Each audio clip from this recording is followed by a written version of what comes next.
Assalamualaikum warahmatullahi wabarakatuh. Maaf Gus, sebelumnya saya biasa ngikuti kajian lewat YouTube. Nggak di Uh, didengarkan. nggih. Biasanya saya lihat kajiannya Ustadz Gus Pulasan lewat YouTube. Untuk kali ini saya baru datang ke sini. Ini ada beberapa kejadian yang saya alami Gus ketika saya berzikir. Awalnya ya zikir sirul asrol itu kayak naik turun, kadang lupa, kadang ingat. Kemudian saya itu berjenengan juga pernah ngomong di YouTube, zikirlah selama 40 hari, niatkan 40 hari. Nih. Saya niatkan itu akhirnya Gus, 40 hari saya pengen zikir sirul asror. Akhirnya enggak lama sampai seminggu mungkin Gus itu ada perubahan. Jadi perubahan itu seminggu pertama agak sedikit ngagetin gitu ya. Kemudian Jumat kedua itu dari Jumat perubahannya. Kemudian Jumat kedua lagi itu perubahannya tambah drastis Gus. Jadi tubuh saya ini jasadnya kayak mau keluar dari tubuh. Kemudian suami saya lihat saya itu kayak mau mati. Jadi kaki saya itu dingin, naik kepala saya panas. Kemudian saya ditanya suami, kau mikir apa? Mikir apa? Allah, Allah, Allah gitu aja Gus. Tapi suami takut saya kehilangan saya mungkin. Saya itu udah ikhlas. Kalaupun aku mati aku ikhlas gitu ya. Saya kan ketika saya zikir itu lihat sesuatu macam-macam Gus. Nggak tahu apa yang kuda berupa wajah saya atau macam-macam. Tapi ketika itu saya hanya bilang, ilahi anta maksudi waridhoka matlubi. Tujuanku hanya engkau ya Allah dan aku ingin mendapat ridhomu. Itu terus hilang, bayangan-bayangan itu hilang. Ketika saya zikir sambil duduk, saya enggak merasakan lihat-lihat sesuatu itu. Itu awalnya zikirnya sambil tidur. Kemudian ketika zikir sambil duduk, yang terjadi adalah tubuh saya tuh mungkin mengembang seperti mau kayak mekar keropok itu mekar. Kemudian dia itu tegang kayak mau keluar tapi enggak bisa. Itu apa harus saya lakukan? Gus, saya itu takut akhirnya mau zikir lagi. Takut. Awalnya takut. Padahal saya sebenarnya pasrah sudah. Suami takut kehilangan saya kayaknya. Akhirnya ini saya beranikan tanya ke Gus Muklason. Tadi saya juga sudah WA mau sowan sebenarnya. Jadi banyak kejadian lagi sebenarnya Gus, tapi mungkin panjang ya. Jadi itu aja apa yang saya... Pundi? Saya Surabaya Gus. Oh Surabaya. Tadi saya sudah WA Gus Muklason mau sowan, kita bisa. Itu pertama yang saya tanyakan apa yang harus saya lakukan. Kemudian yang kedua, kalaupun seandainya zikir itu misalnya seperti yang Gus Murasan katakan, habis wirid ada dapat warid ya. Nah itu saya nggak tahu waridnya kayak apa. Itu kalau kita sudah mencari makrifat, itu kita harus ngapain setelah itu? Tetap istiqomahnya yang seperti apa? Ngoten nggih. Nggih. Matur nuwun Gus. Wassalamualaikum warahmatullahi wabarakatuh. Waalaikumsalam warahmatullahi wabarakatuh. Ketika saat si Salik itu orangnya yang melakukan suluk untuk menuju wusul bertemu Allah yang sudah dimodali dzikir sirul asror.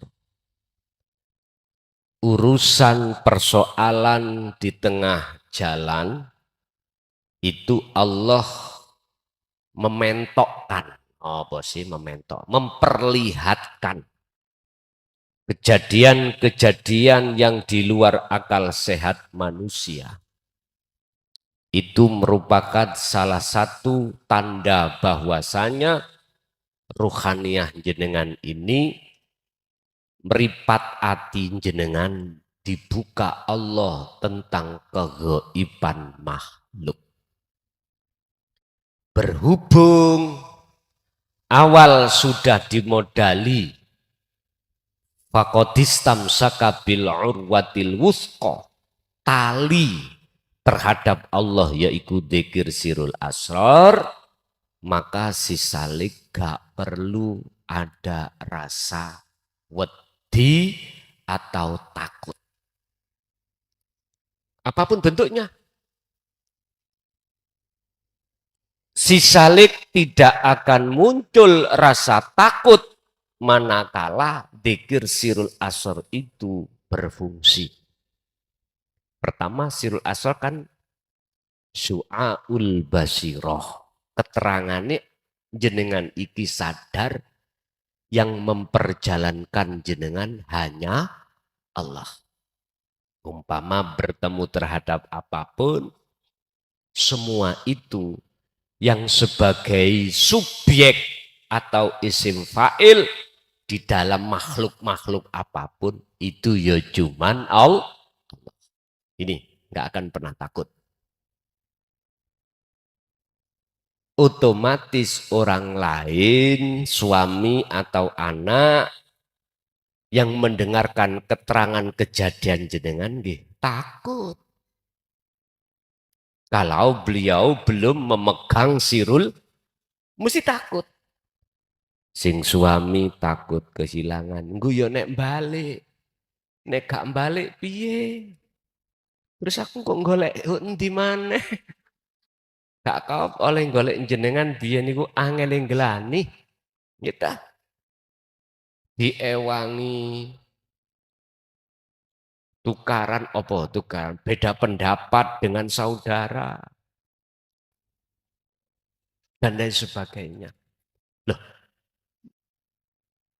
kita tidak boleh melihat, memandang dari sudut orang lain, jangan. Intine jenengan tatkala diterjadikan Allah di dalam alam kasyaf yang tadi dikatakan kok kula mengembang tambah gede, buta bae. Seakan-akan memang seperti itu. Kalau boleh ditanyakan, itu apa? Bon, sampai buka di dalam surah Ibrahim ayat 3. Jikalau nafsu itu tidak bisa menghalangi jenengan, memberikan suguhan tentang kebiarin dunya, langkah berikutnya nafsu itu akan melakukan wayasudduna an sabilillah. Tidak bisa wayastakhibunal hayata dunya. Langkah kedua nafsu akan menghalang-halangi Anda. Bagaimana si roh si Salik ini takut ya? Akhirnya mikir-mikir, iya. Anakku si cilik, utangku si ukeh, wis macam-macam. Jadi gak diteruske karena ada ketakutan. Kalau ini Anda tetap berjalan terus, langkah terakhir nafsu itu akan membuat dalam hati jenengan wayabghunaha iwaja. Berupaya untuk membengkokkan tujuan jenengan. Itu tadi, karomah tadi. Otomatis Anda akan tujuannya dari orang sakti. Ya. Wes. Nang karomah. Ini tanda kalau kecebur. Kalau Anda tetap berpegang teguh dengan dzikir sirul asr, maka ketika su'aul basyiroh, mesti langkah kedua akan sampailah ke ainul basyiroh, bahkan hakul basyiroh. Bertemu Allah. Masuk di dalam alam akhirat. Al-waridu yujadu, itu akan bisa kau temukan. Warid utawa alam utawa kemakrifatan itu hanya di alam akhirat. Bertemu Allah itu ada di alam akhirat. Artinya detik-detik dalam hati jenengan Bu dinyalakan cahaya makrifat itu. Lah, support saya terhadap jenengan, apa yang langkah harus dilakukan. Motivasi saya untuk jenengan Bu, apa yang harus jenengan lakukan. Pun mengke sampean buka ning omah surat Al-Ahzab ayat 41-42. Niku mawon sampean buka. Di situ maksudnya terus di saat jenengan itu baik keadaan senggang maupun repot, hati tetap berzikir. Niku motivasi saya. Oke, berikutnya Ibu masih ada? Enggak ada? Kalau enggak ada tak lempar nang Pak E. Pak E nambah situ engkas.